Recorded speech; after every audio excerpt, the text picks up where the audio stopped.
Science का carbon and its compound chapter का topic है chemical properties of carbon compound. ये सबसे पहले कंबस्शन है। कोई भी कार्बन कंपाउंड बर्न होते हैं तो water, carbon dioxide, heat and light produce होती है। जैसे कल्ला कार्बन वाला जो ग्रेफाइट है वो बर्न हुआ तो कल्ली कार्बन डाइऑक्साइड बनेगी, नो वाटर। यहाँ पे मिथेनॉल है, ऑक्सीजन की प्रेजेंस में बर्न हो रहा है, carbon dioxide, water, heat and light produce होती है। फिर उसके बाद है सब्स्टिट्यूशन रिएक्शन। अनसैचुरेटेड हाइड्रोकार्बन जो कि अल्केन है, जिनमें सिंगल बॉन्ड होता है, वो बहुत अनरिएक्टिव होते हैं। तो ये ज़्यादातर कंपाउंड के साथ रिएक्ट नहीं करते।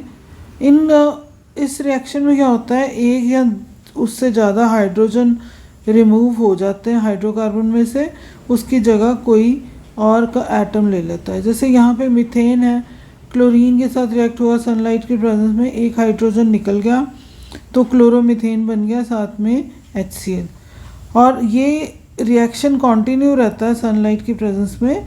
और फिर उसके बाद एक और हाइड्रोजन हट जाता है, डाइक्लोरोमीथेन बन जाता है।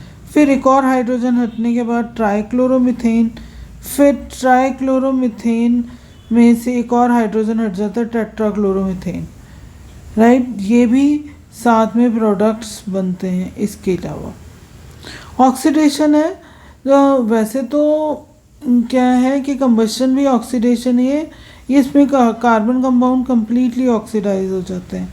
लेकिन कुछ ऐसे के कंबस्शन के अलावा हमने ये भी देखा है कि कुछ हाइड्रोकार्बन्स में ऑक्सीजन ऐड होती है तो कार्बन डाइऑक्साइड एंड वाटर नहीं बनता, बल्कि जैसे इथेनॉल है वो इथेनोइक एसिड में चेंज हो गया, वहाँ पे ऑक्सीडाइजिंग एजेंट आ गया, जैसे KMnO4, अल्कलीन KMnO4 है, हीट करेंगे इथेनोइक एसिड बनेगा, या एसिडिफाइड पोटेशियम डाइक्रोमेट हीट करने पे हमारे पास इथेनोइक एसिड बनेगा।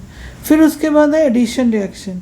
ये अनसैचुरेटेड हाइड्रोकार्बन में होता है जिनमें डबल बॉन्ड है या जिनमें ट्रिपल बॉन्ड है, तो उनमें होता है इन प्रेजेंस ऑफ कैटलिस्ट जो कि रिएक्शन का रेट इंक्रीज कर देता है।